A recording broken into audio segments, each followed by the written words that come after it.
Welcome everyone to the episode. It's the one. The episode of the Tank Talk podcast that we've been talking about for months now. It's been quite some time. The episode where Jason and I, who've been friends for a long time, we're going to put that up in the air. We're going to put our friendship on the line. We are going to fight it out.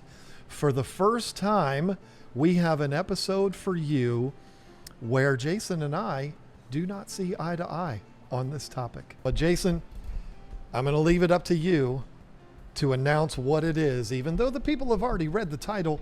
Announce what we're fighting about today. We're fighting about Amazon. Amazon.com. Is it good or is it bad? Is it wonderful or pure evil?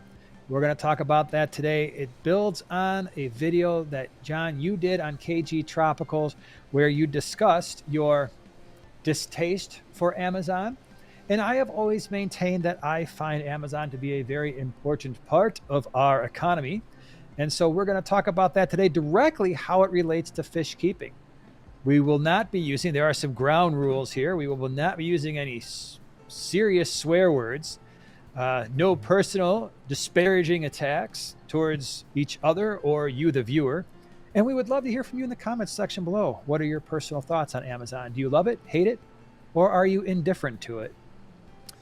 Yeah, I'm glad you brought that up, that you want the audience's feedback, because I want to say something to the audience before we get started. Before the bell rings, I want to say these things. And I want to be very clear about this, which is why I want to say it in the very beginning.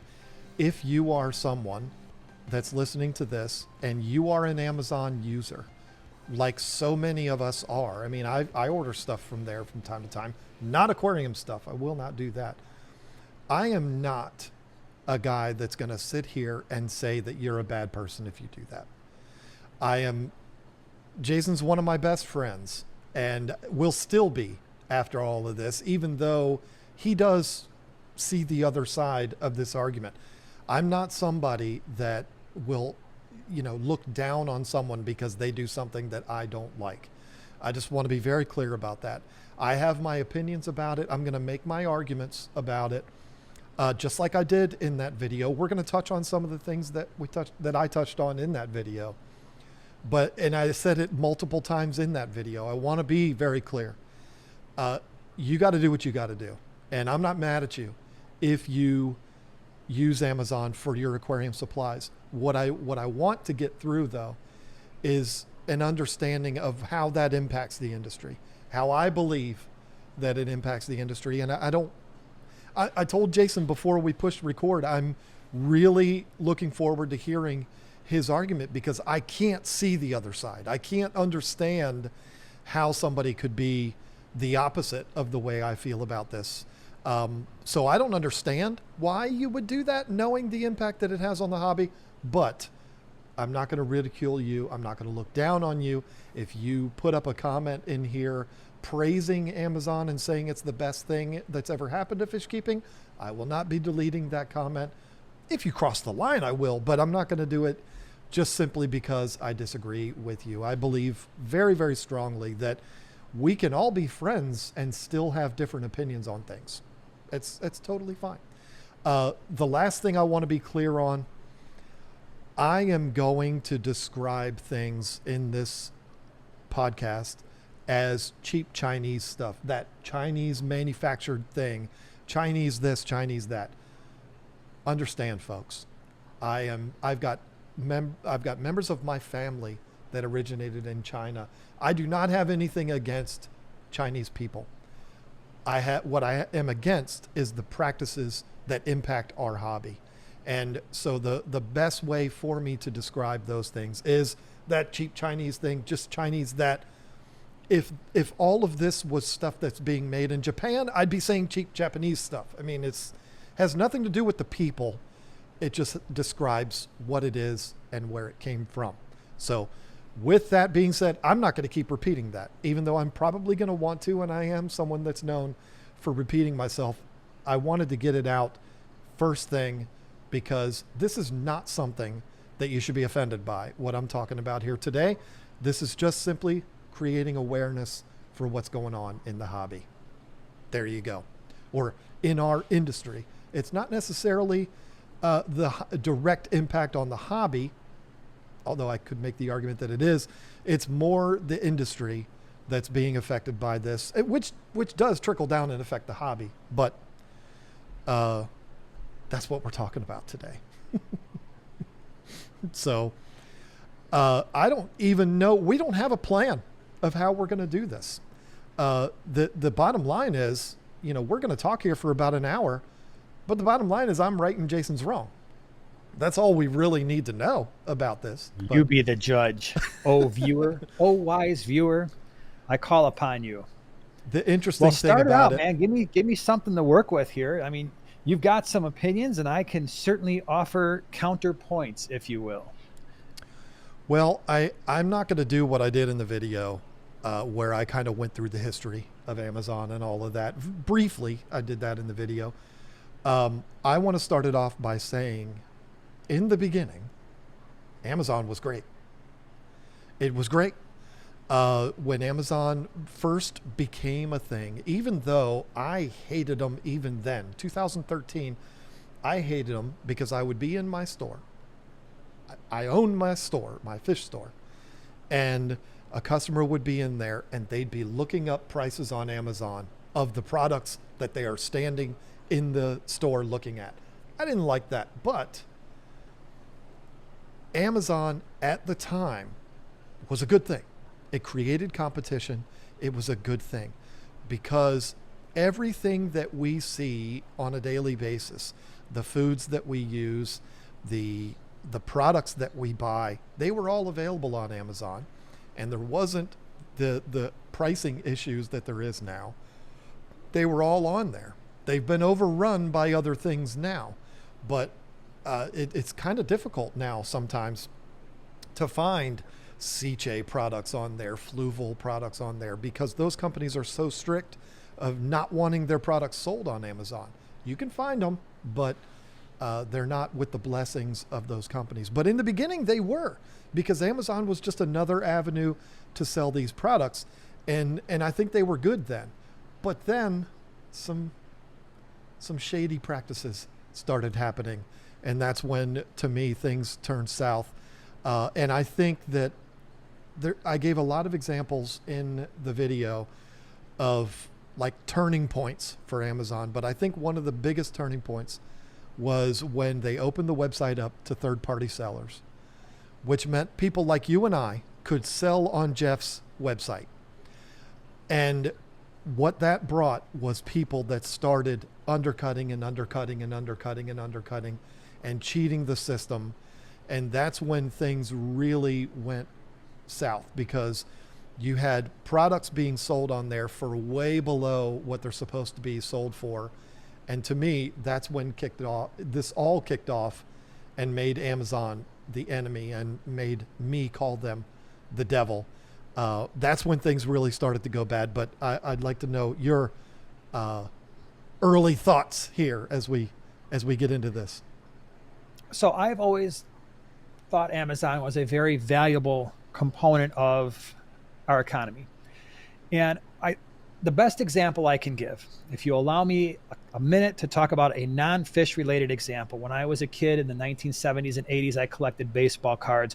The way that baseball cards were priced was you had a little booklet called the Beckett Monthly. It would tell you how much your cards are worth. And then you would go to the baseball card store and they would sell those cards for around what the magazine said they were supposed to be based on the condition of the card.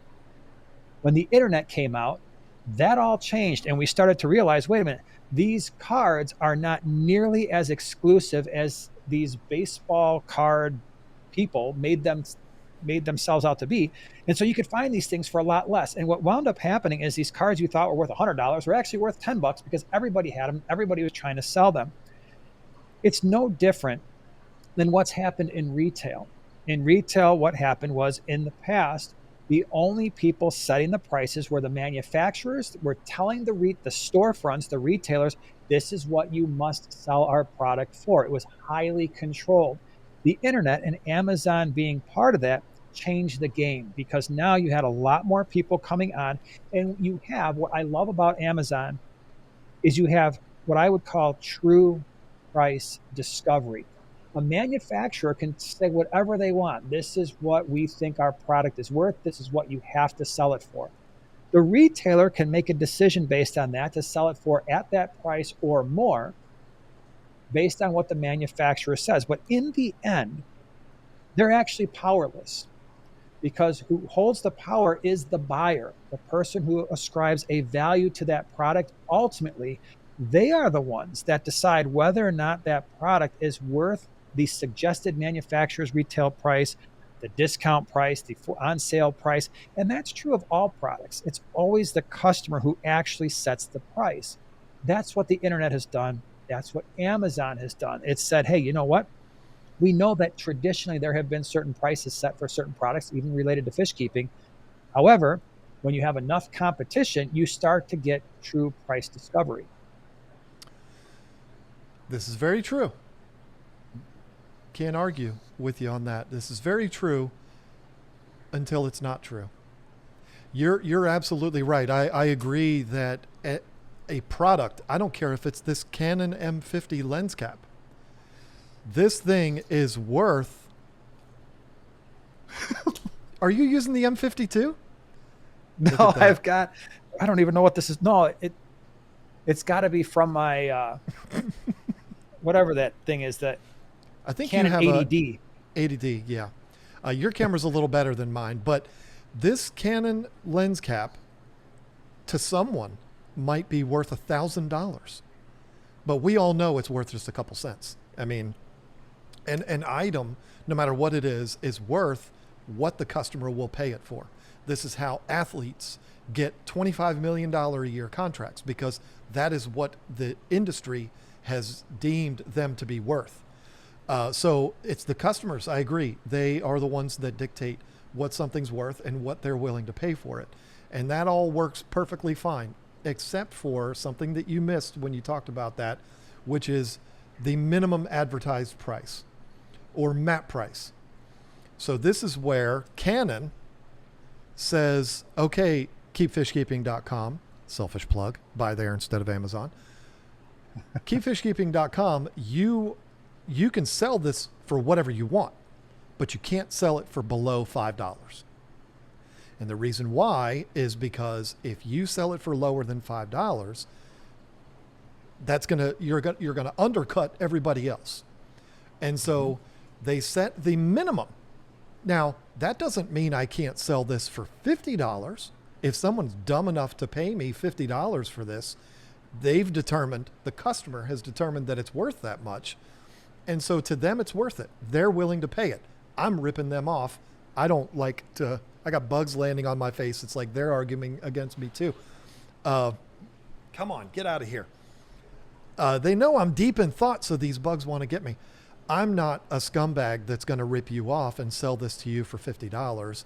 I'm going to sell it to you for what is the fair price. But the manufacturer, and in our industry, all of the reputable brands have minimum advertised prices. They tell you you can sell the Title 110 for $91.34 and up. You can sell it for $3,000 if somebody's dumb enough to buy it for that much, but you can't sell it for below. And so I agree, a product is worth whatever a customer will pay for it. But what you have happen is you have these people, and I always describe them as young, hotshot, get-rich-quick kids, that they buy up a bunch of this product and they sell it on Amazon. They're buying a large quantity of it, so they get really good discounts, probably selling or buying them from the distributors for less than what I pay for them for my website. And because they've paid less for it, they're going to charge less. And so these people will sell even below that minimum advertised price. And the reason why they'll do it is because they're not vested in this industry.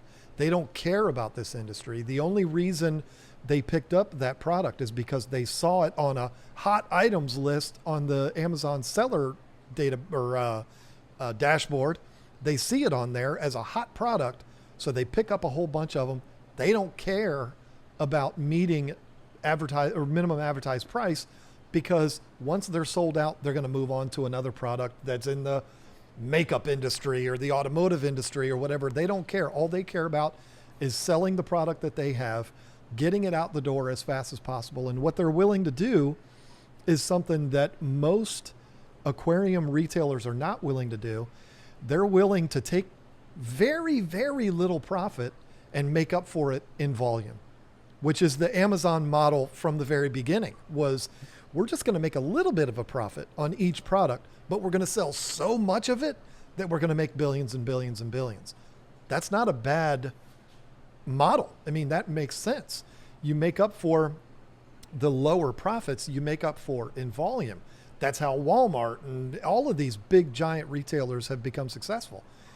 But when the manufacturers are telling all the fish stores, including mine, when they're telling me I have to sell this for this Title 110 for $91.34 and no less, I have to abide by that. Why? Because if I don't, CChem, and I've gotten these emails, newsflash to everyone that watched my video on it, I put up a letter from CChem, an email that was sent from CChem that said, hey, you're violating MAP policy. If you don't correct this, we are no longer going to allow you to sell our products. That came to me. Now, I can show you the receipts. If you don't believe me, I blocked out, I redacted the names and stuff like that on it, on the video. I am not kidding you. I was like 5 cents off from the MAP price. And I didn't even realize that that was a thing. But CChem has an automated system that's out there looking for these MAP violations, and it automatically sends out that email. I talked to one of the higher ups at CChem, and he told me that. He's like, yeah, that goes out automatically. There wasn't a person that actually said, send KG Tropicals that email. It just happens automatically. But the point is, they will cut you off and not allow you to sell their products anymore if you don't follow the MAP guidelines. And so I have to follow the rules. But this jerk that's selling in huge volume out of his garage, and he's using the biggest retailer in the world to do it, he doesn't have to follow these rules. What does that do at the end of the day? When people are violating MAP pricing like that and they get free shipping on Amazon, they're going to buy there every single time and not go down to the local fish store and buy their filters there. Or last resort, my website, buy at your local fish store before you come to me. I promise you, I mean that from the bottom of my heart. But if you can't get it at your local fish store, then you come over to me and buy it, and I have to follow those rules too. And I'm not going to get those sales because I'm following the rules, and that young hotshot isn't. So, few points. You made a lot of good points, right? I mean, all of the points you made are fair. However, I would say that's not an Amazon problem. I would say that is a manufacturer problem for a number of reasons. One, there should be no such thing as a MAP price. It should not exist. The retailer should be able to sell that product for whatever they deem is profitable and worth their while. So if you've got a filter manufacturer that says, hey, this thing, we're going to sell it to you for $50. Do what you want. You want to sell it for $90? Go ahead. You want to sell it for $52? That's fine too. You sell it for whatever you want, but you're going to pay us $50 for every one of these filters. MAP pricing should not be a thing. MAP pricing only hurts the end user because it increases the cost of the end user. The second point is these people who do that, who bring in these high volumes, again, that's not an Amazon problem. That is a manufacturer's issue because they should be vetting their potential sellers more closely. In other words, if you've got somebody who's never sold your product and a company with very little to no history or a history of moving through products in unrelated industries, that's a manufacturer thing. They should be saying, hey, wow, this person just put an order for 500 hang on back filters. We don't know who they are. We better do a little bit of research. Yeah, it'd be nice to sell them 500 filters, but if this is going to hurt our pricing structure, that's on the manufacturer. That's not on Amazon. Ultimately, it goes back to what I said before. The product is worth whatever somebody is willing to pay for and whatever somebody's willing to sell it for. right? So if you've got these people who are selling the product, and yes, they're going under map, but they're still making a profit, then what they've done is they've optimized their business strategy. And yes, maybe they're doing high volume, but here's the other thing too. If they're selling it for significantly less than map, there's only a limit to how much you can make up in volume before it's not worth it, because you still have time involved in processing orders. Even though Amazon is doing the bulk of it, you still have to create shipping labels. You still have to ship it from your facility, because if they're buying it, storing it in their garage, they still have all the shipping, they still have all the customer service, they still have all the manpower it takes for the accounting and the tracking and getting paid and returns and all of that stuff. At some point, you reach a level where, yes, maybe they can undercut the map pricing in a non-trivial way, but still realize this is not going to be profitable long term for the amount of time and money I'm investing. There's a better avenue. And so all of this to me is not an Amazon problem. It's a manufacturing problem. It's a Fluval, it's a CChem. You said CChem sent you the letter. It's gonna be standard practice, right? If It is. you're map pricing, which I'm 100% against, I don't think it should even exist, then enforce it. And if CChem has the ability to track Amazon and figure out who's selling it for under map, then every company should have that ability. And so it really shouldn't be hurting online retailers outside of Amazon quite as much. But there's another part to that too. Amazon takes, and I've talked to people who sell on Amazon, and you may have done that yourself, but for people who sell on Amazon, my understanding is there's a pretty significant fee that is associated with selling on Amazon. That in and of itself should make these fly by night retailers, the pricing should be in the right ballpark, because if you are paying a slightly higher price from the manufacturer to get these products, because you're not buying the same volume, but you're able to sell them on your own website and not have to pay the Amazon fees. These people who are buying higher volumes, in some cases, these fees are significant, especially if you're not using their distribution facilities, or if you are using their distribution facilities, that pricing should be fairly close. But in the end, the other thing that could happen by the manufacturers is they could be setting different prices depending on where the product is being sold. If it's brick and mortar, if it's a dedicated online fish retailer versus Amazon. So you said map pricing shouldn't exist. I wholeheartedly, as a retailer, you're a retailer too. It surprises me that you don't think they should have map pricing. The argument against map pricing is no different than if I get pulled over going 70 in a 35, I can't say to the cop, well, the speed limit should be 70. So, I mean, the cop's going to look at me and laugh. He's going to say, well, it should be 70, but it's 35. You have to follow the rules. The thing is, whether somebody is, whatever their profit margin is that they're able to work with their business, they figured it out to where they can sell it for $21 below map, like the example I showed in my video. Somebody's supposed to be selling the Title 110 for $91.34, and instead they're selling it for $69.99, way below map. They're not going to do it if they're not making any money. And whether they have determined if that's profitable to them or not doesn't change the fact that they're doing it. They're still selling it for that much, so it must be worth it to them.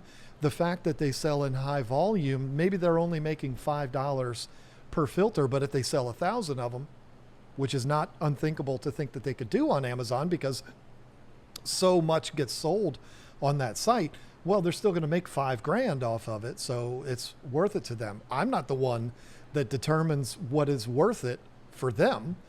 That's something that's completely on them. The thing is, they're doing it regardless. They're not following the rules. I have to obey the speed limit. I can't just tell the cop I want to drive what I want to drive, because that's what it should be. The other thing is, CChem is regulating all of that. They are sending out those emails. That's how I got it, because they found it on my site. They found that I was selling it for 5 cents cheaper. But the thing is, if you're somebody, if I get that email, I instantaneously fixed my price, because I'm like, I don't want to mess around. I want to be able to continue selling CChem products because it's the best on the market when it comes to that filter. But somebody who just bought 1,000 of these things because they want to make a quick buck, they don't care. that they get that email from CChem. They just keep them on there anyway. If CChem cuts me off, so what? I'm going to find something else to sell next time anyway. And what they've also done, this particular example that I gave in that video, was they changed the price by like 20 cents. The number escapes me. It might even be 5 cents. I don't know. So what must have happened is they got some kind of a notification either by Amazon or by CChem, because CChem or Amazon is made aware of the MAP pricing. They just choose not to follow it or not to do anything about it. Whether they send out emails to the guy or what, I don't know. But the guy ended up just changing the price by pennies, which got him by a little bit longer to wait for that email to come through again. I had a conversation with one of the higher ups at CChem, and I think you might have been standing there with me, but maybe you weren't. I don't know. I'm not trying to call you out. I'm just saying I feel like you were there with me. And he was talking about the hundreds of thousands of dollars they've spent for this software that tracks this stuff. But it doesn't make any difference at all if the site that they're selling it on doesn't do anything about it. You said it's not Amazon's problem.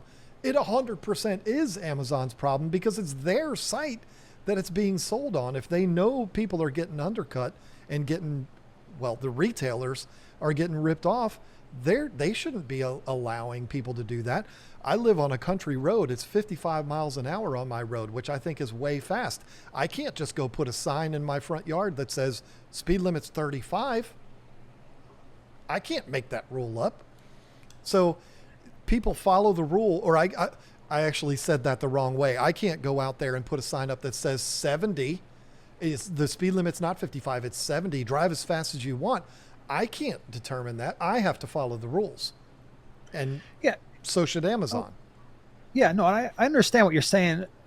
The competitive disadvantage that the actual fish retailers face, like you and others, especially from the online part of it and brick and mortar too, there's no doubt it is negatively impacting business. Now, I will say that me personally, I would encourage everybody, if you have a product that you need related to fish keeping, go to the people who have supported your hobby, who've made it better, the people who are giving you free advice on the internet via KG Tropicals or anybody else that you watch or listen to.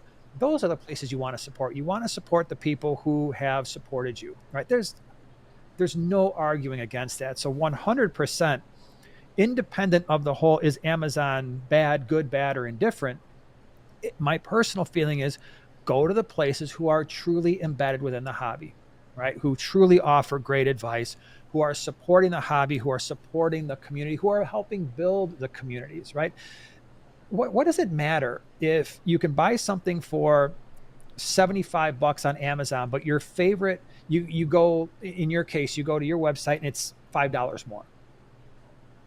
That, to me, that $5 is invaluable, because what you're doing is you're supporting a retailer who has been a big part of the community, not some faceless, nameless, potentially fly-by-night company that has just found a great deal and is passing it off. So to be clear, I am not advocating that you bypass the retailers that are embedded within the hobby to go to Amazon to find something a few dollars cheaper and undercut the entire infrastructure of fish keeping. What I am saying is ultimately this lies in the hands of the manufacturer for implementing MAP pricing, which should not be a thing.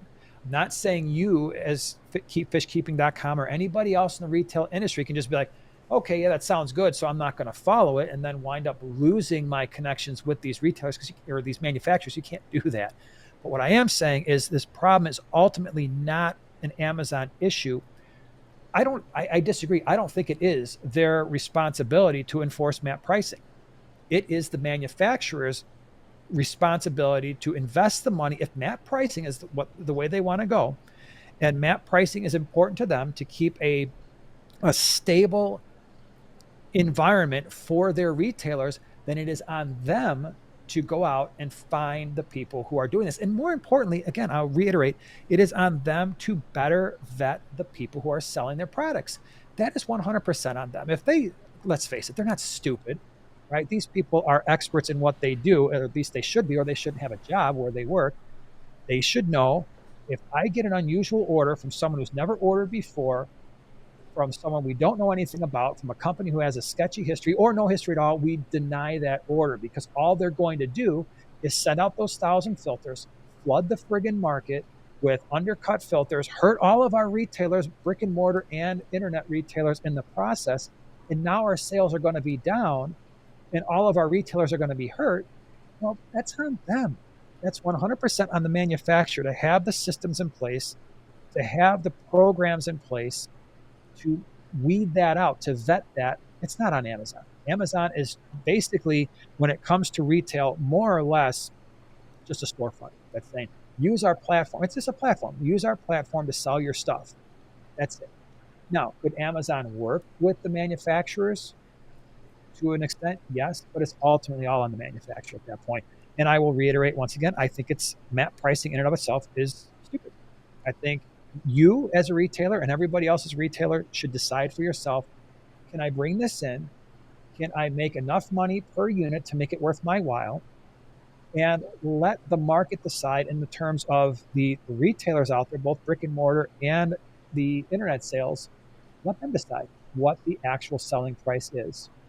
However, the manufacturer should hold the line. This is what you're going to pay for our product, for the retail side. So you just said MAP pricing is not good, but the manufacturer So should for tell the them. for the people who are doing the retail, so for keepfishing.com and anybody else who's selling the product, if I'm Fluval, if I'm Seachem, I'm saying, here's what you're paying per unit. That's going to be consistent for all the different potential sales avenues for all of my customers. And then you, as keepfishkeeping.com, can decide what your price is for retail. Well, that's never going to happen, because if I'm negotiating with Fluval and Seachem, and I say, okay, I'm going to buy 1,000 filters, and Seachem says, well, you're going to pay the same amount everybody else does, I'm going to say, okay. But then Fluval says, well, we'll give you an additional 10% off, which they all do. I'm not saying it's 10%, but I'm saying if I'm buying high volume like that, of course they're going to sell it to me. Yeah, there's going to be, cheaper. there's going to be a volume discount for sure. And see, now I've always looked at it. I have not gone to retail school. I'm not a retail expert. Obviously, I've failed in it before already. But to me, that's where you as the retailer make more money, is by buying more volume. I'm buying 1,000 as opposed to ordering 24 of them.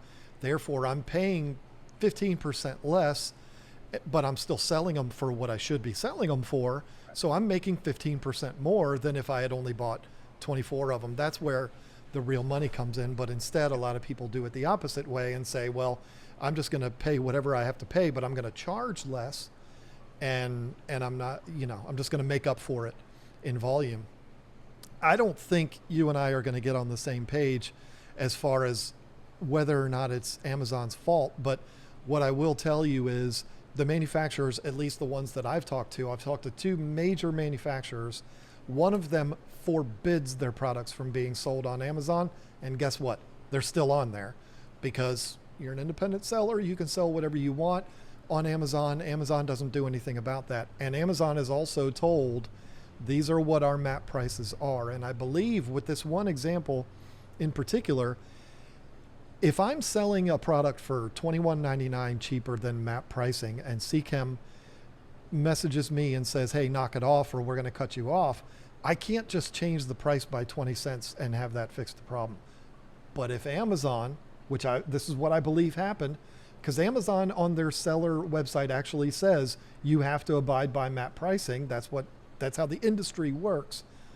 So I believe that guy got a message from Amazon saying, if you don't address this pricing issue, we're going to cut you off, or we're going to take that product down. They changed it by 20 cents. And here we go. Now we're off and running again until 2 weeks later when Amazon catches it again, and we're just going to change the price again. And this just keeps going on and on and on and on. Meanwhile, they're selling it for $20 less than your mom and pop down the street is able to sell it for. And that's wrong. And I agree, I disagree on the map pricing too. I think map pricing is critical because there has to be an avoidance of people undercutting their competition and sending them out of business. I know this is how Why? business works. Why? Because otherwise you'd have one monopoly that would be selling everything. One Would you guy pump- moves into town, undercuts everybody else, and everybody else just goes out of business.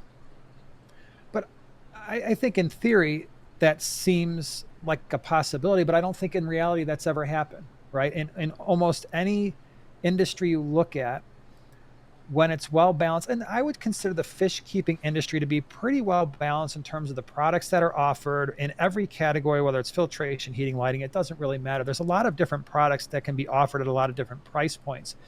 And so once you remove the map pricing, there's a limit. There becomes a limit where, yeah, you could sell something, again, that $50 example, you could have somebody sell that product for $55 and make $5 of profit. But the idea that you can just make up for it in volume isn't necessarily so, because you have to calculate how much it costs you per unit to actually process and ship the product. And so if it's costing you $4, at some point, a retailer is going to say, you know what, listen, yeah, we can keep doing this. We can keep selling it at $55, and somebody else, company B is selling it for 60.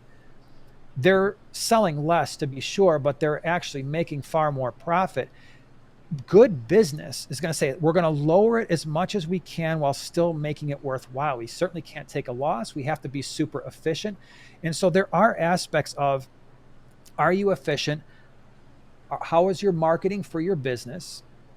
How convenient is it to use your business? What is your customer service like? And what value adds as a business do you have to your customers? Because it's not necessarily always just about pricing, right? There are a lot of companies out there where you can get a superior buying experience buying the same stuff, and you're willing to pay a small premium for that. And so there's a balance there. It's not necessarily always a race to the bottom, but it is a race to optimal efficiency in a healthy economy. But whether these companies should do something a certain way, they should be looking at it and saying, is this worth it for us to sell it $20 cheaper than MAP? And they've determined that it is. Whether they should do something or not doesn't change the fact that they are in fact doing it. And they're Right. doing it every single day. It's happening. It's all over the place. It's not as bad anymore because a lot of the companies like Seachem, like Fluval have really cracked down on it. And what ends up happening now is somebody comes along, sells the product. Once they're sold out, they move on to something else. And then somebody else gets the titles, sell out of those, and it's just this constant rotation. There's multiple sellers out there that have multiple different accounts. If this one gets shut down, they move it all over to this one. It happens over and over and over again. There's courses on YouTube on how to do this. There's courses on YouTube on how to avoid map prices. And this is why I call them young hotshots, because it's all these young guys that are like, hey, stupid. They're all out there. It's all for free. It's all ready for the next chump who comes along and says, I want to get rich selling on Amazon, drop shipping on Amazon and all this. It's all out there. It's all free on the same website that we are talking to everybody on right now, and that I make a living on, and you may have a nice side hustle on. And the other thing is, I did not mean for that to sound disrespectful. I hope you understand Jason's full-time career is he's a college professor. I mean, this YouTube is what he does on the side. That came out as disrespectful. I certainly didn't mean it to. And because I had to clarify that, I completely lost my train of thought of the next thing that I was going to say. But yeah, I mean, I'm going to be honest with you. I've never encountered somebody that argued against map pricing. That I'm struggling with that one. I don't know that we can get on the same page. Imagine this. I want to defend you. Imagine this, John. You see that on Amazon. There's no such thing as map pricing. You see a $90 filter that's being sold for $70. Your response is, whatever. I'm going to lower my price to 70. Yeah, I'm not going to make the profit I was, but this idiot, he's not going to outprice me, because there is a price at which it becomes unprofitable. The elimination of map pricing is the solution to this problem. It is not the constant, you've already admitted the constant policing is failing. It is absolutely failing. It is not working. And it's not just not working in the fish keeping industry, it's not working anywhere, whether it's beauty, cosmetics, fish keeping, car parts. It isn't working. And so, why spend all the money trying to police this? And all the while, you're still increasing the cost to the end user artificially. It's an artificial increase to the end user. That's all this is. When what could be happening is we give you the power to say, you know what? I'm going to you might not match their price because maybe there is a volume discount, but that volume discount is not going to be massive usually. And so what you're doing is you're getting close enough so that now your customer service, what you've committed to throughout the hobby, and all of those other value adds, the fact that you can actually get a hold of a person if something goes wrong, your website has built that reputation. People order from keepfishkeeping.com because they know if there's a problem, if they have a question, they can get a hold of a real person and you can help them through the buying process. You support what they're doing. That is invaluable. That's how you make lasting customers. And the only thing standing in your way that's preventing you from fighting these idiots on Amazon who are selling these things far less than what they should be is the fact that you can't play by those same rules, when if you could still sell it for more than they do, still make a profit, but not be forced to sell something at an artificially high price and benefit the end user. The map pricing it's not hurting these dropshippers, and it never will. It's only hurting you. But here's the thing, and this is why I say we're not going to get on the same page on this, because the conversation that you're having is, well, map pricing shouldn't be a thing. If map pricing wasn't a thing, then this wouldn't be an issue. And Right. we can have a nice discussion about that, and you might be able to sway me on that. But here's the problem. Map pricing is a thing. It is a rule. Mm-hmm. It's out there. It's out there for a reason. Whether you like it or not, it's there. Right. And people like me have to follow those rules.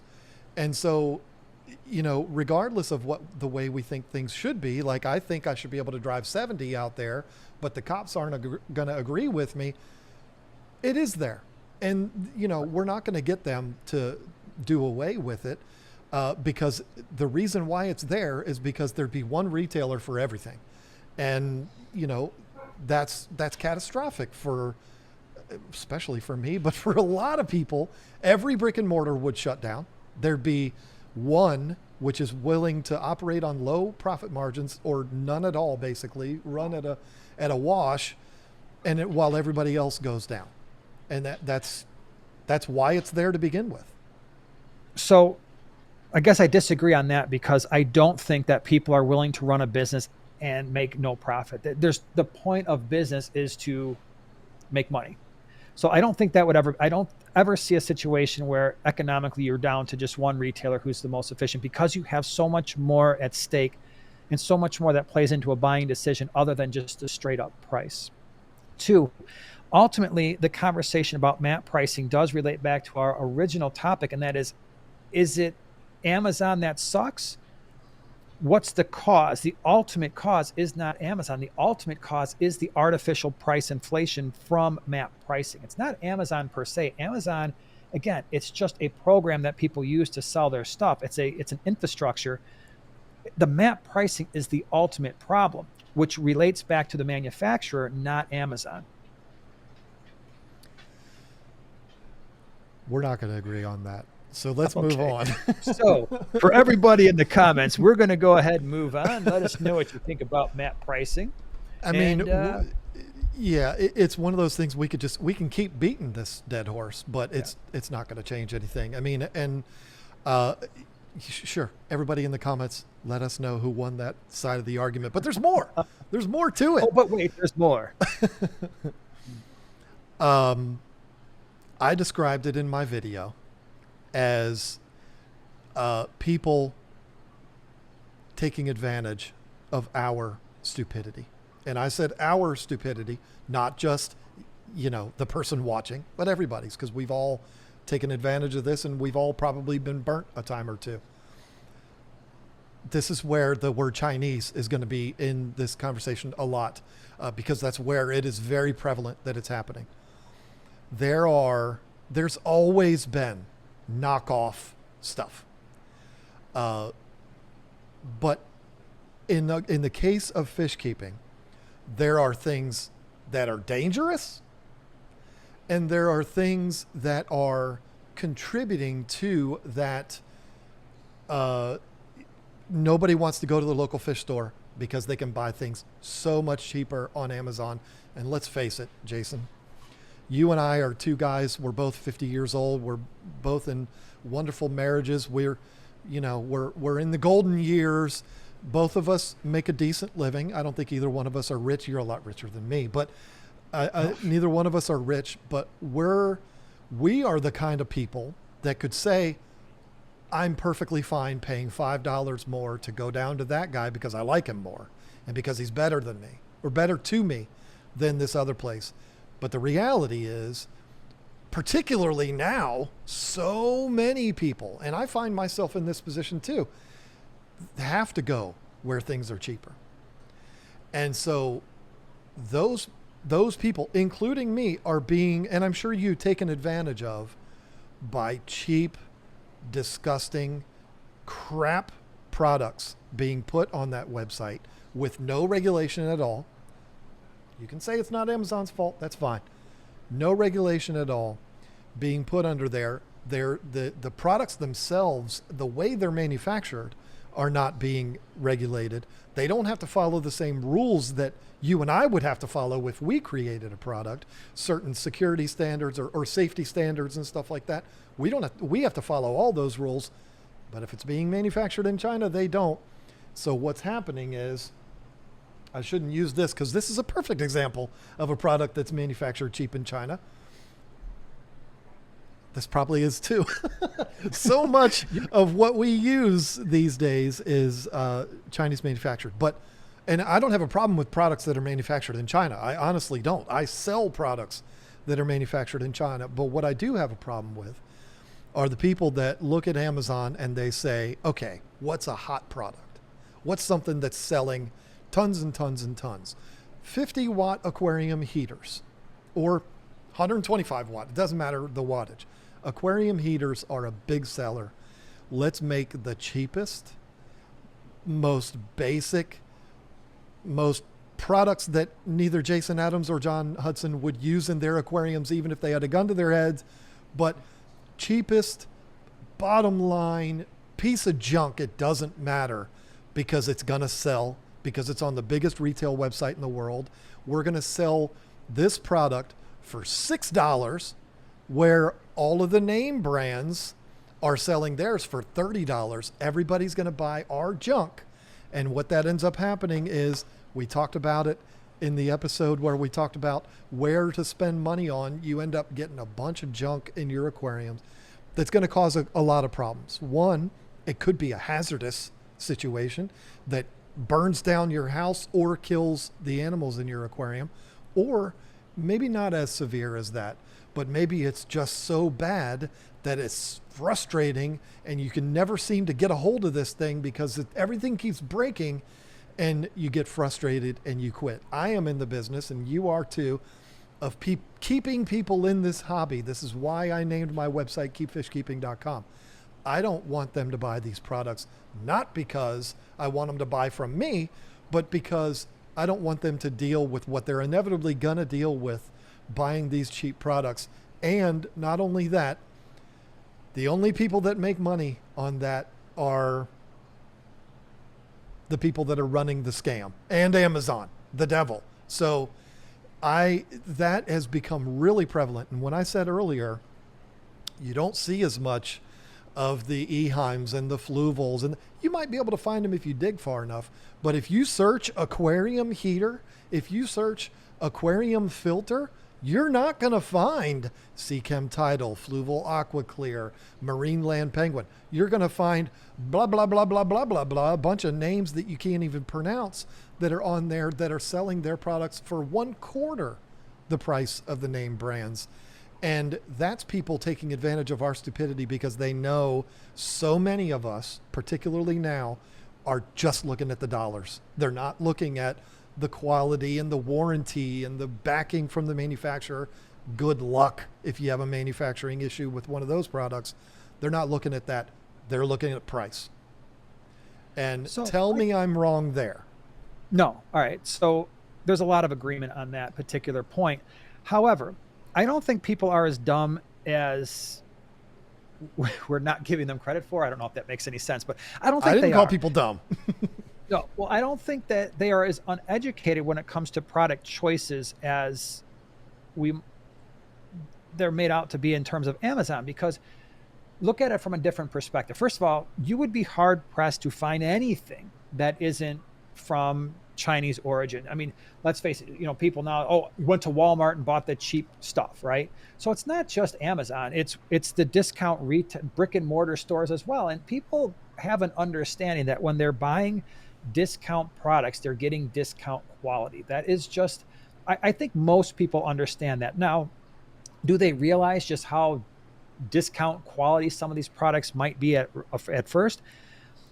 I do think most people do realize that. I don't want to underestimate people's buying decisions. When you go on Amazon and you're buying an off brand, you're buying a brand you've never seen at a retail store. I've never gone to Petco, PetSmart, my local fish store and seen, 5-inch heater for 300-watt heater, 5-inch for 10-gallon. That's like the description. You're like, this is an off brand.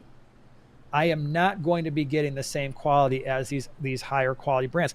I do think people, when they buy these things, do make a conscious decision to buy something cheaper, knowing that they're going to be getting something of less quality.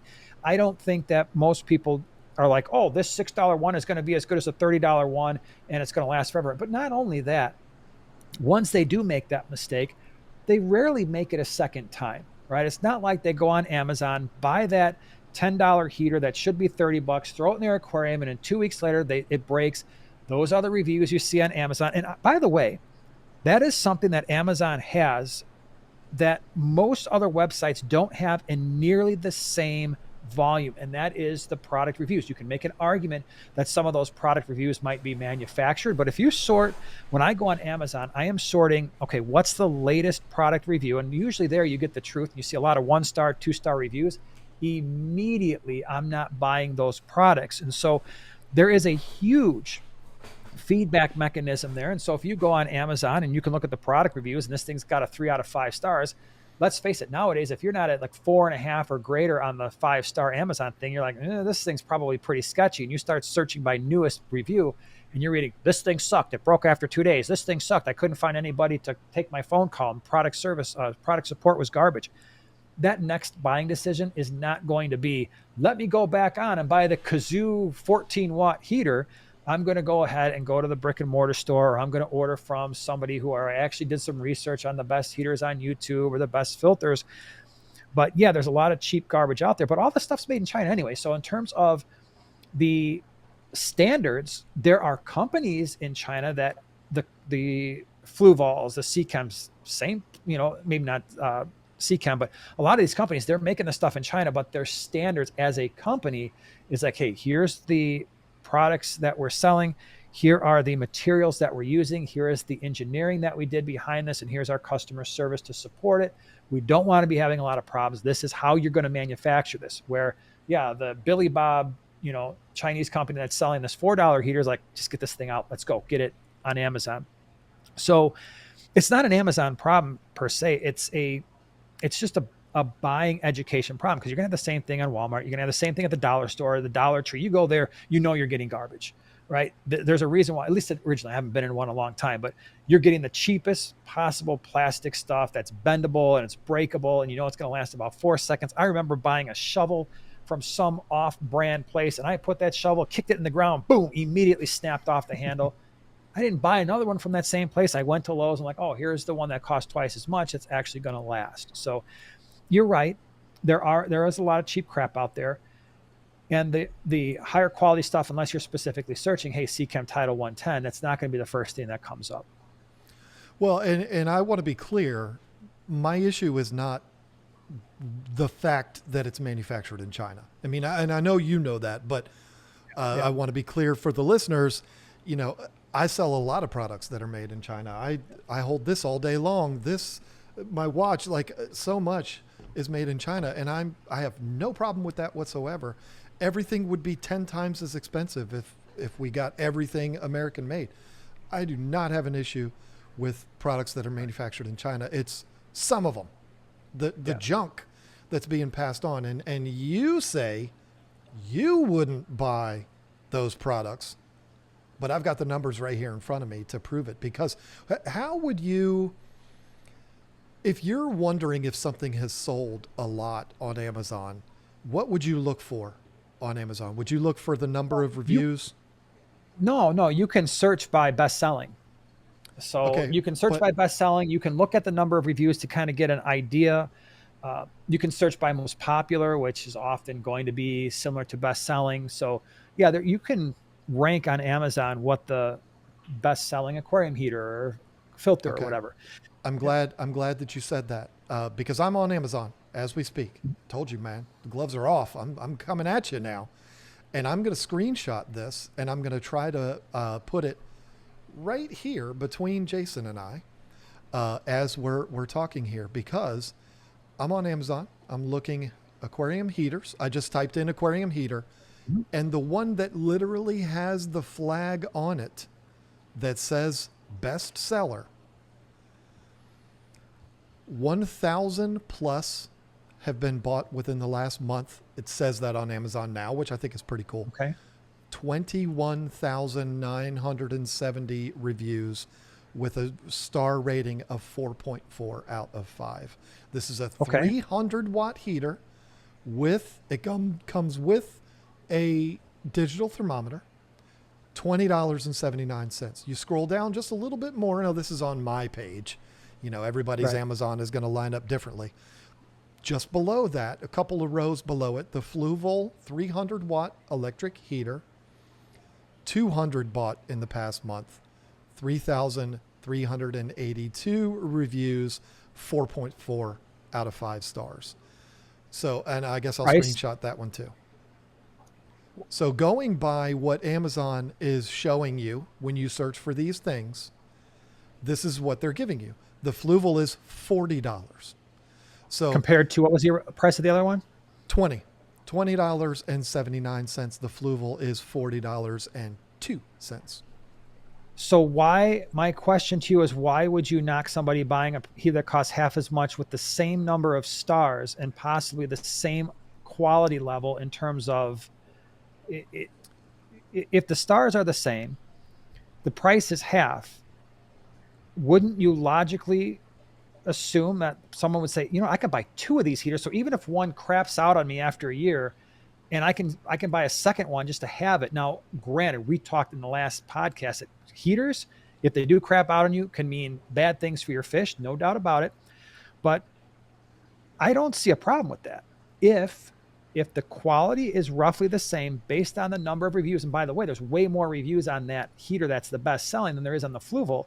What that tells me is the name brand manufacturers had either better make a better case for the quality of their heater, better marketing, or start bringing their prices down, because they're getting creamed, and they should be getting crushed by that. But let's be honest with each other. Okay. When you are in the market, you, Jason Adams, the professor, is in the market for a heater. Can you look me through the lens here and look me in my eyes and tell me honestly that you would buy the $20 Orlushy submergible aquarium heater, 300 watt adjustable fish tank heater with 2 suction cups, free thermometer? Would you buy that over the Fluval? I love that title. No, I would buy the Fluval or the Eheim. But you can. It has the reviews. It has the reviews, and you can get 2 of them for the price of the Fluval. Why wouldn't you? Absolutely true. All of that is true. 2 things can be true at the same time. I am willing to spend more money on a heater on a brand that has traditionally held up. Now, I don't know anything about this other brand. We could be having a very different conversation in 5 years. If you put those other heaters in my hand and said, run them on your tanks, and I do, and 5 years later, I'm like, yeah, they're still working. My opinion drastically changes in 4 or 5 years. Like, no, I'm buying those other heaters because turns out they did just as well. The same thing with lights. And actually, with the lights, I have a lot more experience with the lights because I have reviewed pretty much all the lights from Beamswork to the Hygers to the Aquaneats. And Aquaneats and Beamsworks are like pretty much you buy those, and all of those other off brands are those lights. They're just the Right. most best known of the Beamswork and the Aquaneats. They sell those lights under a million different brand names. It's just those two happen to be the most recognizable cheap Chinese brands of the lights. However, those things run, and I have no problem. The Aquaneat and the Hyger are pretty much the same light. If you look at them Right. from the controls to the actual housing to the number of LEDs, the adjustability, all the features, I am convinced that's coming out of the exact same factory, or at least has the exact same engineering plans, because I've used them side by side. It's the same thing. That Aquaneat is a cheap light. It's been running flawlessly. So if you've got someone who's got a different brand name and they're trying to sell for twice as much, no way. I'll tell you, I'll do the Aquaneat all day, every day. That Beamswork light is one of the brightest lights you'll ever get. Now, I don't like the color spectrum as much, but other than the 6 foot lights were a disaster, they all broke in my fish room. The rest of them have worked pretty well. So the heaters I'm not as familiar with because I don't use heaters as much, but the lights I can tell you from personal experience, I'll take. And if the 15-inch Fazio light is the same thing as the Aquaneat, I'll take that. If I can spend that and spend $20 and the other one's going to cost me 60, I'll take the cheap light. But you are someone who has experience with these. You bought them for the intention of using them, making a video about them, and finding out what Right. they're all about. I'm looking at this as the brand new fish keeper that wants to get started in this. I mean, human nature is, I don't know the difference between Fluval and Higer and Yakahulu and or Lushy. I don't know any of these brands. This is brand new to me. All I know is this one's 20 and the other one is 40. So who's the idiot that would buy that $40 one? I'm going to spend $20 and I'm going to get one that's just as good. And I'm not going to be the Alex Jones tinfoil hat wearing conspiracy theorist, but there is a lot of talk out there about bot reviews and stuff like that out there Oh, on a lot of these absolutely. Chinese products. So just saying, there's that too. Yep. You can There's buy that has been a reviews real problem. easy. Yeah, absolutely 100% true that you cannot believe every single thing. That's why I say, and this is a pro tip for all of you. Generally speaking, those bot reviews are going to be more prevalent when a product first releases. When you are reviewing any products on Amazon, sort the product reviews by newest first. That tends to be more real life people, and then look at what they're saying, right? You read enough of those reviews, you start to get a really good feel for, okay, this one was real. This one looks like a template.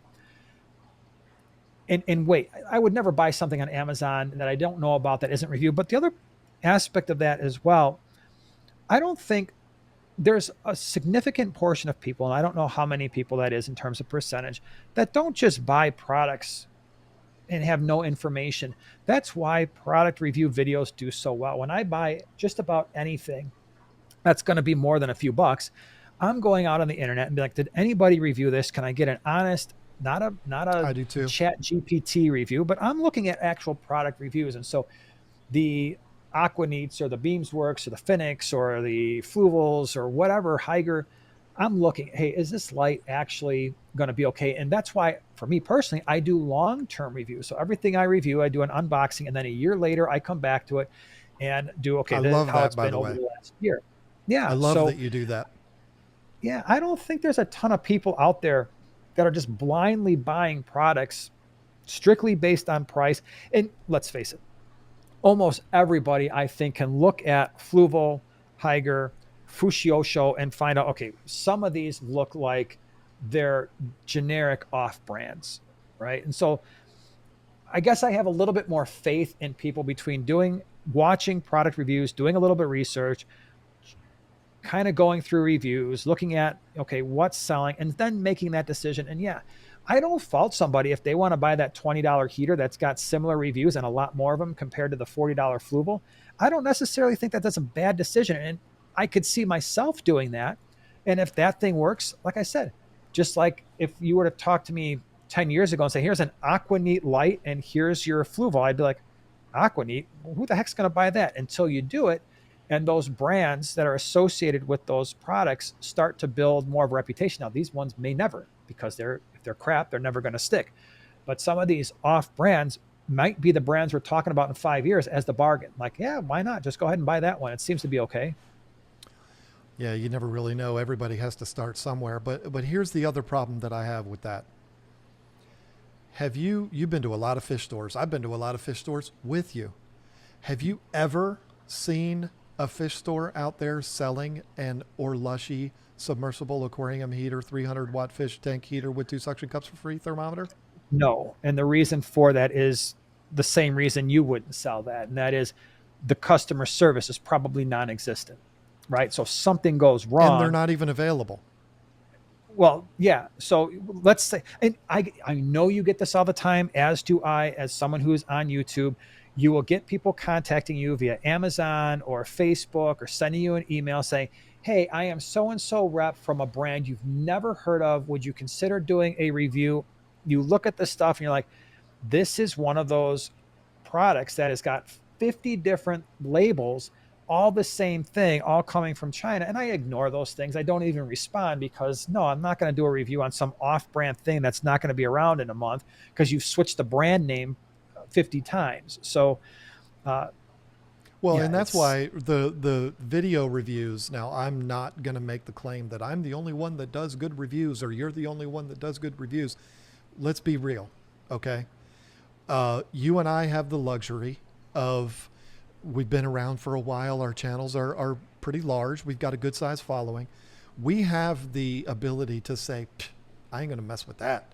I'm going to ignore that email. I ignore them every single day. We found you on YouTube. We think you're great, blah, blah, blah, whatever. I don't get past that. I know what the rest of the email is going to say. But when I only had 1,000 subscribers, you think I'm going to ignore that email? Heck no. I needed something to do content on. I wanted free stuff. Like, free stuff is cool. That's awesome. I get something I don't get to pay for it. Now, when I get that, am I going to be as likely to say, this is junk, you should never buy it? Some, but a lot of people are going to be like, if I do that, no one's ever going to contact me again. So I'm dooming myself from getting more free stuff. That's a tough one. Well, but then again, if you, that is something you have to divulge in the video, right? Hey, I was sent this by this company, right? And I know the times that I've been sent stuff. First of all, if I agree, and I know you're the same, if someone's going to send me something for free, it's already a brand or a product I think is going to be pretty good. So I'm going to review it. And my caveat is always, I'm going to say whatever I want to say about this thing, right? And if there is something that I think is going to be crap, I don't accept the review. I'm not going to review it and just say your product is crap, because that puts us all in an awkward situation. You've got something you sent to me. I think it's garbage. I'm just not going to review it. People know when they're watching a video. It to you. I didn't send you no garbage. What are you talking about? Well, you know what I mean. It's not you personally, to be clear. But people know. I mean, if you're getting free stuff and someone's like, hey, here's my whatever, my Shishuki heater. This thing is really great. And they sent me this thing and you should look at it right away. You're like, okay, they sent you the free product. You're repping this, you're promoting this thing that no one's ever heard of. That puts your credibility online. So yeah, if there are social media influencers or YouTubers out there who want to put their credibility on the line to review and positively review a product they can't possibly know long-term if it's going to be any good by a fly-by-night company, you want to put your reputation on the line for that, for a free $20 filter or heater, have fun with that. But people are going to know that. They're going to sniff that out almost instantly. And the most valuable thing you have is the credibility that you have with your following, not with these brands. You need to know that. Yes. Not you, Jason. You obviously do know that. But if you're willing to sacrifice your morals and say a product is good when it's crap and you know it's crap because you want to appease that company, you're actually causing more harm than you are good, because your following is going to read right through that and they're going to say, I ain't taking this guy's word for it or this gal's word for it. So your credibility with your audience is worth so much more. Now, I wanna talk about one more thing here, and this is just something that I saw. There was a video. My cat is trying to massage his face on my computer now. I'm sorry. There was a couple of video responses that were made to my Amazon video. I'm not going to say names and all that kind of stuff, but somebody made the argument, said that I was patently false in everything that I said in the video, but then gave no examples as to what I was false about. Actually, instead made a completely different argument that had nothing to do with what I was talking about, which was that stores, in order to stay alive, they need to adapt or die. That was like, I was patently false about map pricing. I was patently false about this Chinese junk that's coming. And stores just need to adapt and die. Here's the problem that I have with that. One of them is something I just mentioned. If a store says, okay, I'm going to adapt so that I don't die, I would like to carry the Orlushy submergible aquarium heater 300 watt. Guess what? Billy Bob's Tropical Fish down the road can't get that. Why? Because the Orlushy submersible, I'm struggling to say the word submersible, that was created specifically to be distributed and sold on Amazon, not at Billy Bob's Tropicals. So, okay, I can't adapt to that.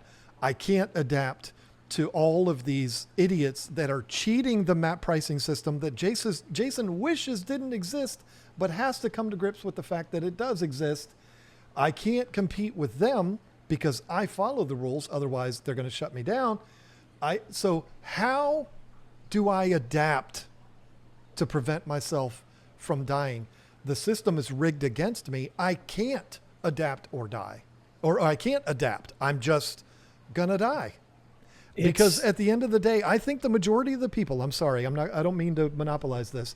I think the majority of the people out there are focused on price more than they are anything else, particularly somebody that's brand spanking new to this. So they go to Billy Bob's Tropical Fish. I don't know if that store exists. Billy Bob, that was my nickname as a child. So if you are out there, you're now my favorite store. I just made that name up. But Billy Bob, I just lost my train of thought again. I am such Adapting. a non-professional. I mean, Billy Bob can't adapt because he can't get the products. He has to follow the rules. And somebody goes into Billy Bob's Tropical Fish to buy a heater and they see that it's in there for $40. And while they're in there, they pull up their Amazon app and they find that they can get one for $20. They walk right out of Billy Bob's store and they order that one. Free shipping off of Amazon. What adapting is there to be had? Well, there's a number of things. One, you stop selling the dry goods and get out of that business, right? Focus. And we've mentioned this before in other podcasts when it comes to the local fish store. I'm not talking about the online retailers, but local fish stores. You adapt by recognizing the products that are being sold. There's a different mechanism that provides a cheaper avenue that you just simply cannot compete with. So the adaptation is to focus on the things that cannot be easily overtaken online, the selling of live animals. The second thing is you get rid, once again, of map pricing. Map pricing frees you. It is not a safety. It's chains. To me, it's putting every retailer in chains. It is not a safety net. It is nothing but chains. You cannot compete with these people who, whether they are unscrupulous or whether they're selling a cheaper product, a different brand, an off brand. Yes, it is going to be harder to compete. That was my main point, is if the subject is Amazon ruining the aquarium hobby, my retort is no, it's the manufacturers that are that are making it impossible for some retailers, both physical brick and mortar and online retailers, to compete with Amazon because of the artificial MAP pricing. If you were allowed to adjust your pricing, you would be able to better compete with these off brands, because the pricing difference wouldn't be so great, because a lot of these products, again, that was my point with the Aquaneats and the Hygers and some of these other brands, they are being manufactured, if not at the same factory, in the same general process, using the same engineering plans.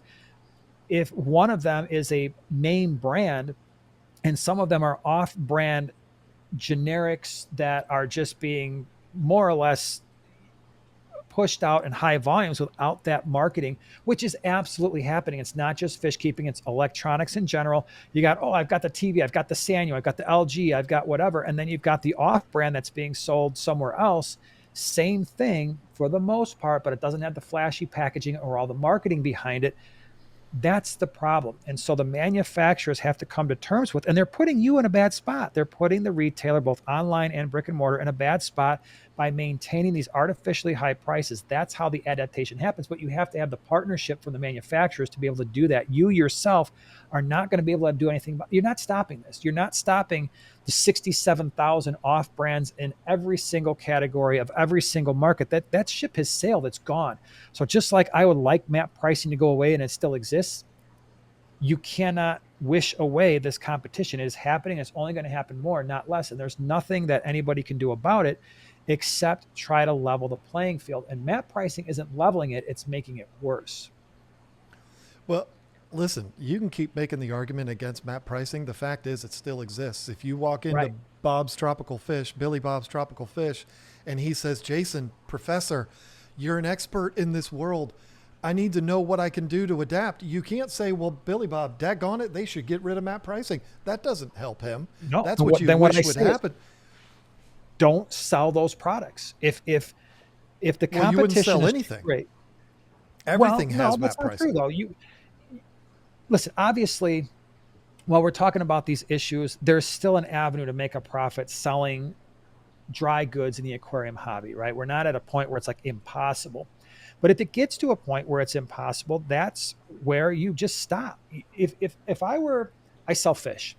If I were at a point where there was a way for Amazon to sell fish way cheaper than I can import them, quarantine them, and do all that stuff, I would find a new business to get into, because selling fish isn't going to be profitable. And there's no way, once that train has left, to stop it from happening. Now, with the brick and mortar stores, particularly, their customer service, their ability to sell live animals should never, if they're running their business properly, should absolutely never be outcompeted by anybody who's doing this stuff online.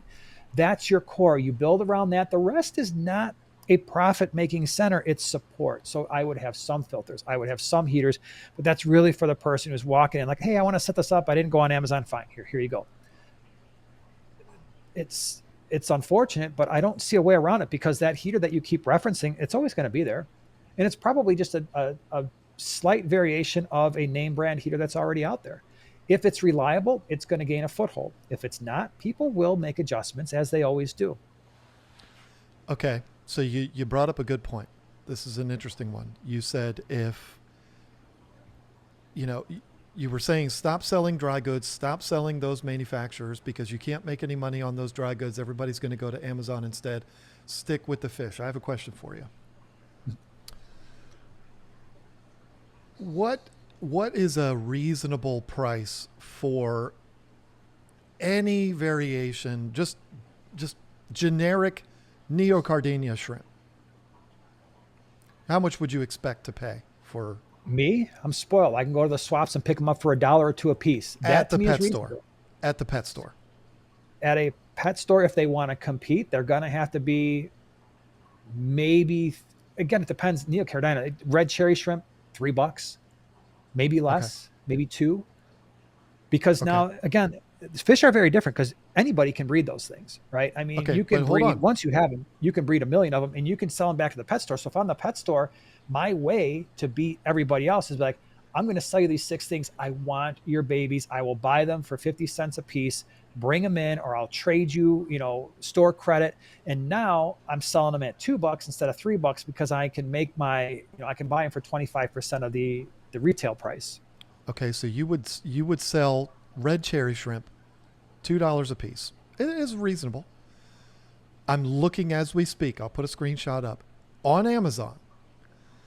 Las Vegas exotic fish, 20 mixed color neocardinia shrimp, live freshwater shrimp aquarium inverts, $24.50 free shipping. $24.50 for how many? 20. Okay, and again, swaps. That's about what they. First of all, that's mixed. That's not red cherry. That's trash shrimp. Those are your leftover culls that are browns, reds, purples. When they breed them, You they're know all going that. to back to brown. But that's okay. I'm willing to be okay. I'm okay with that. So I'm okay with somebody buying those 20 shrimp, getting them, realizing they're ugly as heck, realizing their babies are ugly as heck. It's only going to take them 6 months to figure that out. And in 6 months, they're coming back to me and be like, hey, you know what? Either all of them died, or I bred these things, they're total crap, or they've got disease in them, and they're coming back to me for $2. And guess what? If they're not coming back to me and those shrimp are actually decent and it was free shipping and they got 20 for $24, I know, you know what? I'm done. If enough people realize I can get these things on Amazon, these trash shrimp, and they're happy with them, then either I start selling the trash shrimp, and guess what? I can sell them for 50 cents a piece because I got all kinds of trash shrimp that can breed that are going to be brown. Not that, and I don't mean to say that they're undesirable. I like those shrimp just as much as I like the red ones. But I'm saying in terms of desirability in the shrimp keeping community, then I'll breed them for 50 cents. You're not going to outsell me on those because those are just culls. And I can make 1,000 culls in 6 months, and then I can sell them on Amazon for half of what you're selling them for. So that's how we adapt then. We just let the customer leave and go buy them on Amazon. That's fine. No. What I'm saying is if there is a market, if people are buying culls, which is what that is, and there's nothing wrong with that because it can I still like be them fun. too. I mean, Yep. right? So if they're buying culls and they're getting 20 for $24, so it's a little over $1 a shrimp, and I'm selling the red cherries, which is not the same thing, right? For $2. And I'm saying, wow, you know what? Turns out I can keep all my culls and sell those for $1 a piece, and they're not costing me anything. I'll just throw them in a tank. Here you go. Here's my culls. They're $1 a piece. Call them rainbow shrimp or whatever you want to call them. Cool. I'm still competing. I've adapted because there was enough customers out there who wanted the non-colorful, clear brown shrimp. Well, I can sell those too. I okay. I just don't know how that's adapting when it's being sold for half the price that you said. But those And aren't red cherries. well, I know, but the thing is, here is one that is red cherries. Where is it? I just saw it. The thing is, this is great, high grade fire red cherry shrimps, neocardinia, 20 for $28. Okay. The point that I'm trying to make is, you know these things.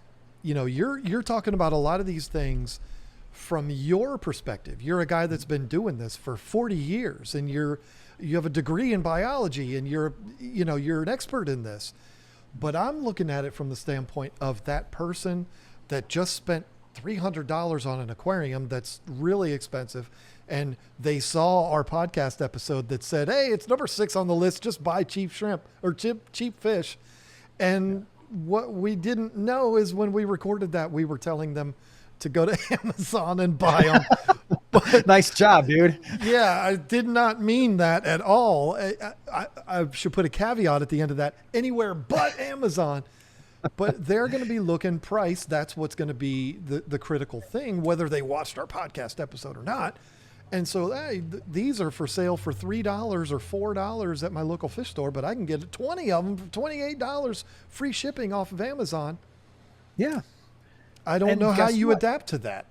You adapt to it by selling for $1 a piece or you just don't sell. I don't have a problem with that because again, that's just like the baseball card example I used at the beginning. That is true price discovery. Somebody is willing to breed.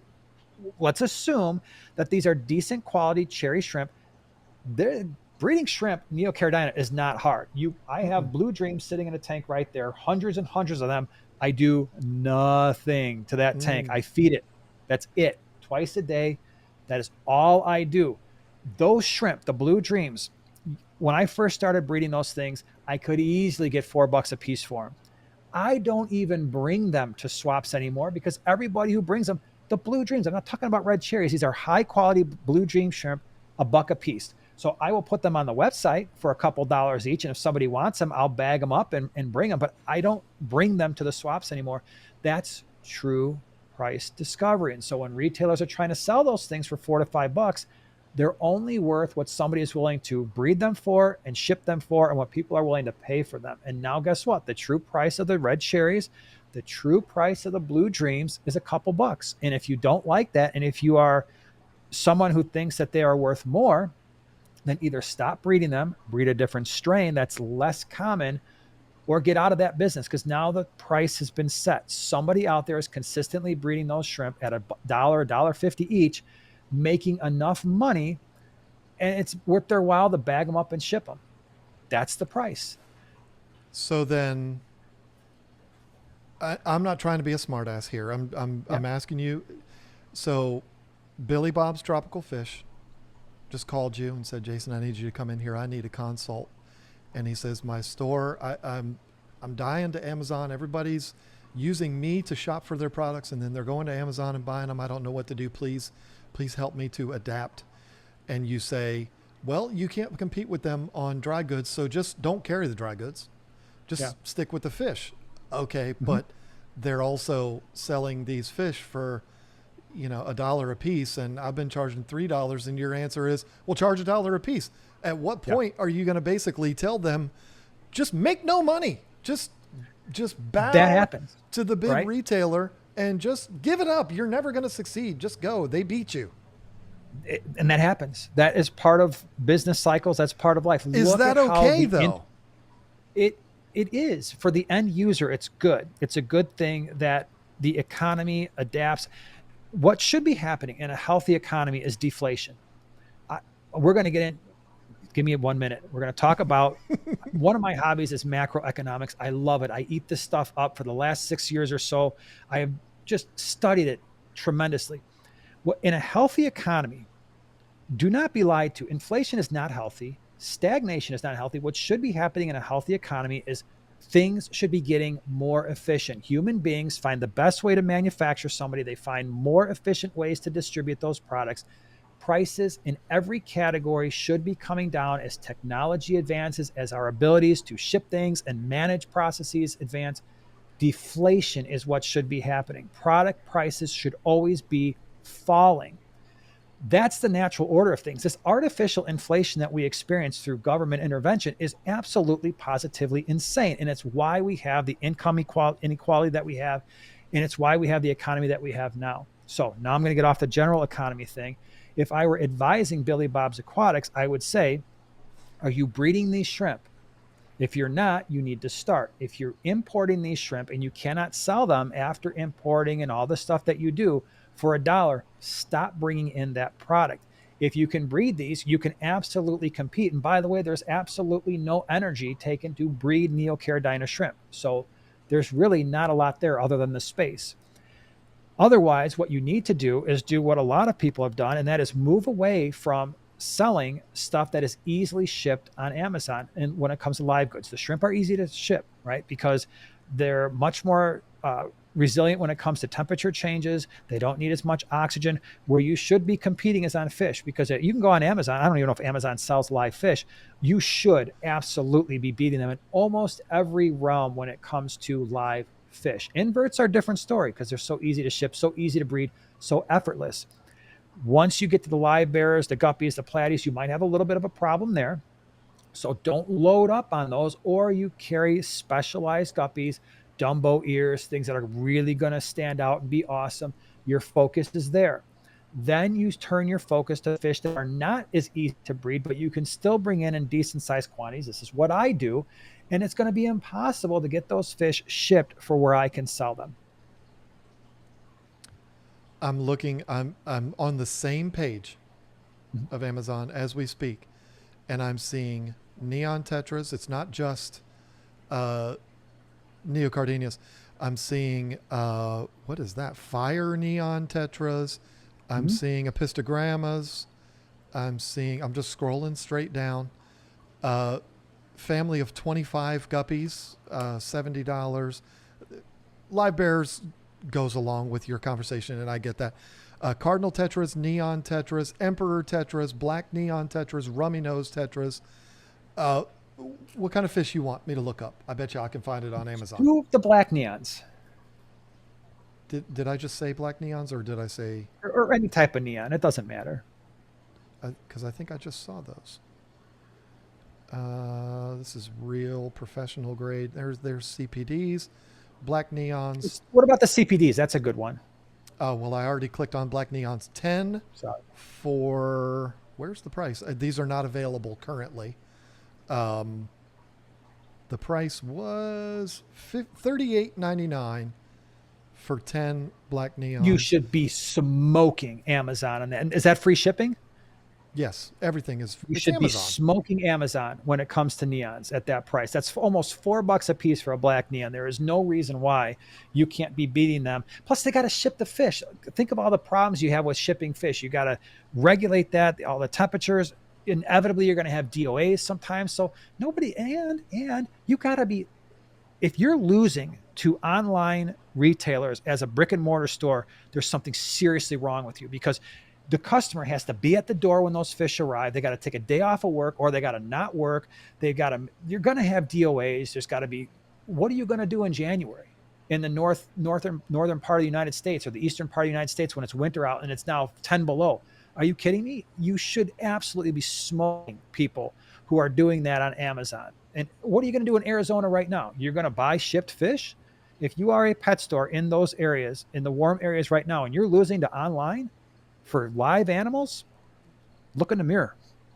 I don't disagree with that. I think it should apply to all, not just Amazon, but the conversation today is just about Amazon, and every single fish I've searched for so far has popped up on here on Amazon. Yeah. And again, let's be real with each other. And then we're an hour and 36 minutes into this. People are starting to fall asleep. We need to get out of this.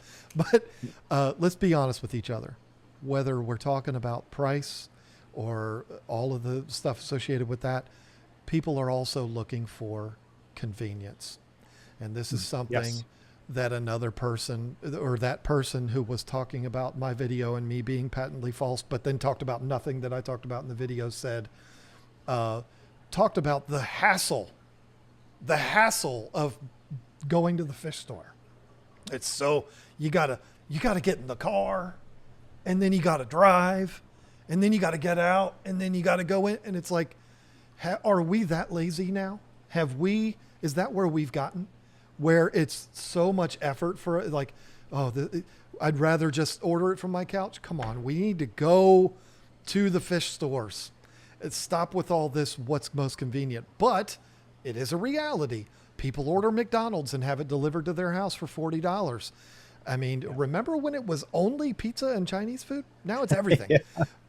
Now you can get your cold McDonald's for a small fee after I know, a half hour. yeah, $45 for a Big Mac. Yeah.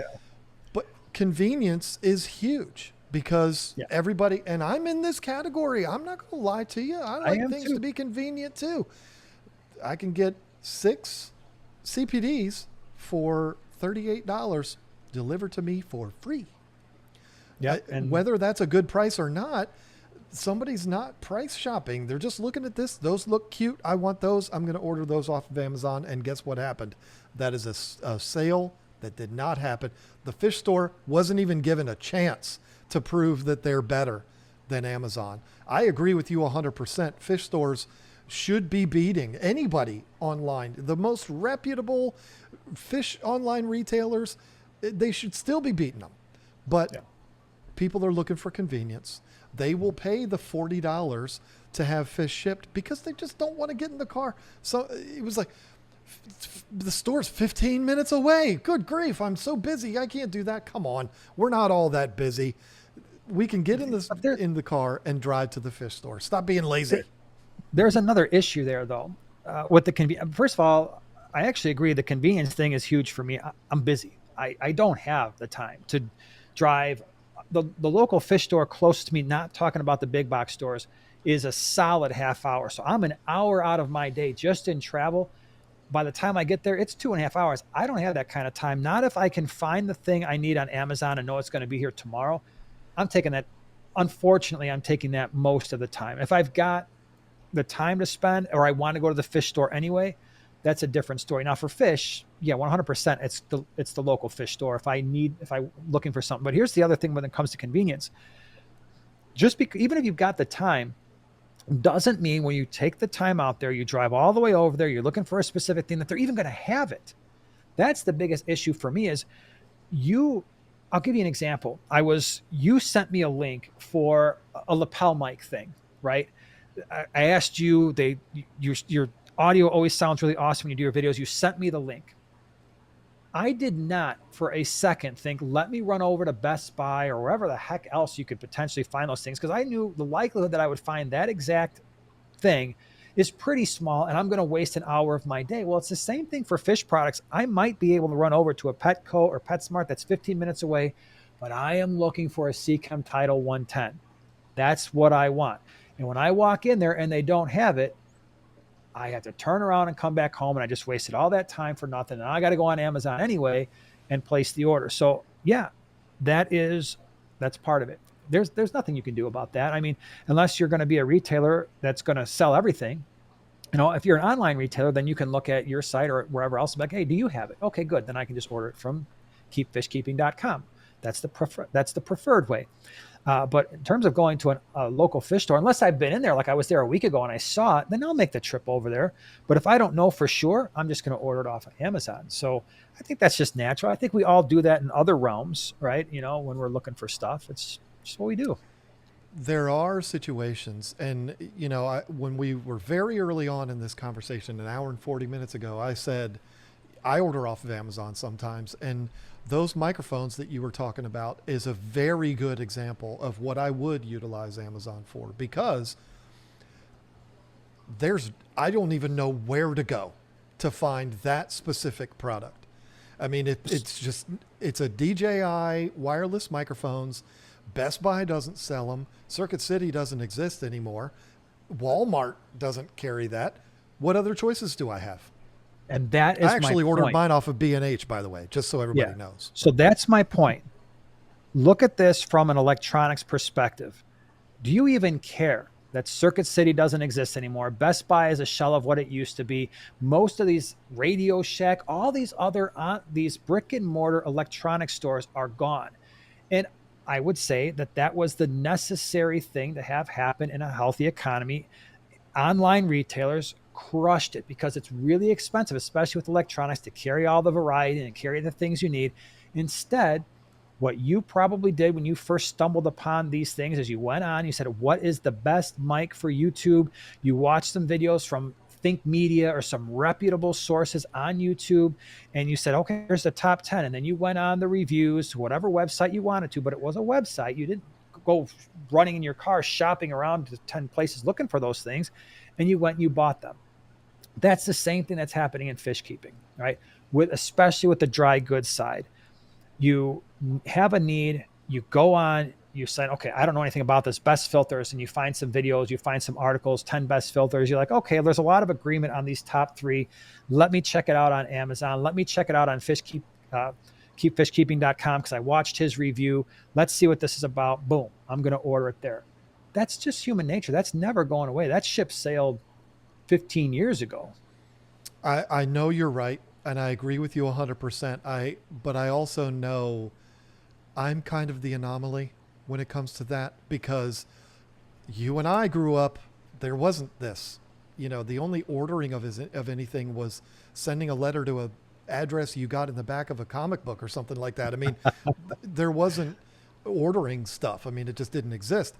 Or whatever. We don't need to give more examples. But I am the opposite. And I know this sounds weird. I know I'm the anomaly. My watch that I just got like a month ago, I went on bestbuy.com, found that the store up the road from me had it. I drove an hour and a half to Virginia Beach to go to Best Buy to get it, and they didn't have it. It made me so mad. Oh man, I thought you were going to prove my point. But I did. I went there because I do like that. I would like to touch it. I like it to be there. I like to see what it is that I'm getting. And I am a guy, I will revert to going to the store, even if it's an hour and a half away. I know most people aren't like me, but I will wait a week until I have the 3 hour block that I can drive up there and go and do that. That's just the way I am. I prefer it that way. If there are no other options, then I will order something online, and I don't feel bad for it. Those DJI microphones, that was the case. I didn't order them off of Amazon because I think Amazon's the devil, but I ordered off of bnh.com, and I think that's probably the link that I sent to you too. But that's the kind of scenario where I wouldn't be mad at somebody, and I wouldn't be adverse to ordering it off of Amazon because I didn't have any other choice. But, you know, if I can drive somewhere to get it, and I live in rural, you know what, North Carolina, I'm going to drive somewhere to get it. But that's just me. But I know that I believe very strongly that fish stores, you might make the argument that social media is now, and fish clubs are, but I believe fish stores are the lifeblood of this hobby. They are what keep us going, and they are what we need to do whatever we can do to preserve, because not all of them have it good, like Fish Gallery and Aquariums Unlimited. Some of them are right on that razor's edge of getting ready to shut down. And if I walk in the door and say, you know what you ought to do? Stop selling all that stuff, because you're never going to be able to compete with Amazon. I just don't know that that's the answer to that. I would rather just see Amazon go away. I realize I'm in the minority here, and I get Amazon boxes on my porch 5 times a week. It's not for me, but Lisa has a wish list there for her cat stuff and all of that. I hate, and I'm very hypocritical, because I hate what it's doing to our industry. And I want to be very clear for anybody that has stuck around here. I'm not making the argument for myself. I'm fine. My business is fine. Are they hurting me? Probably, but it's okay. I've also a guy that doesn't have to pay $10,000 a month in rent to the brick and mortar store that I have. I don't have a staff of 27 employees that I have to pay. You know, Amazon doesn't even impact me the way it is for the people that I'm fighting for. I want to keep the fish stores alive. I want to stop reading stories and seeing videos and posts about them shutting down. I want to keep them going. And I believe that this is one of the places that is shutting so many of them down. Not businesses like mine, not businesses like Dan's Fish and Imperial Tropicals. It's Amazon. I believe it. And I agree with you about the fish store. I want to see the local fish stores survive and thrive. That's why I bring attention to the good ones. I do so many fish store tours to bring awareness to the ones that are doing it right. But I also think their business model is going to change. It has changed. It's going to continue to change. I think Amazon and online retail is a good thing. I think it optimizes our economy. And ultimately, my focus in this conversation has been slightly different. I'm not necessarily thinking about the retailer. I'm thinking about the end user, and I'm thinking about the customer, and I want their prices to be as low as they possibly can, with the understanding that whoever is selling the stuff is still able to make a profit that is worthwhile. And that is why we're going to disagree maybe on map pricing. And I think that was one of the main things when we started this conversation about Amazon, whether is Amazon bad? I will maintain, and you'll disagree with me, but I think it's the map pricing that is the primary issue that's disallowing the competition artificially. I do think that we're not getting away the convenience aspect. I'm the exact opposite of you. I literally live where I live. There are a Petco, a PetSmart that's probably 10 minutes away, a Best Buy that's 10 minutes away. There's a ton of retail stores, and it doesn't even cross my mind to walk into one of those places, because my first inclination is it on Amazon? Can I get it in the next couple of days? right? So that's just my natural thought process. I think it is for a lot of people. I I will think also, most people are that way yeah, now.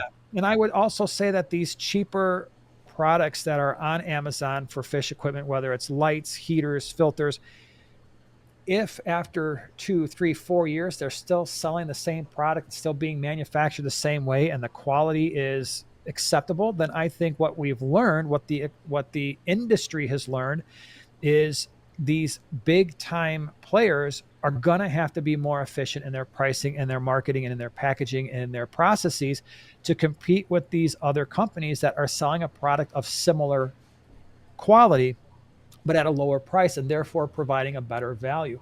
And I don't think that they should have a monopoly in the industry just because they've been around and have a name that is more recognizable. I think that what Amazon has done has opened up the floodgates of competition, which only benefits the end user.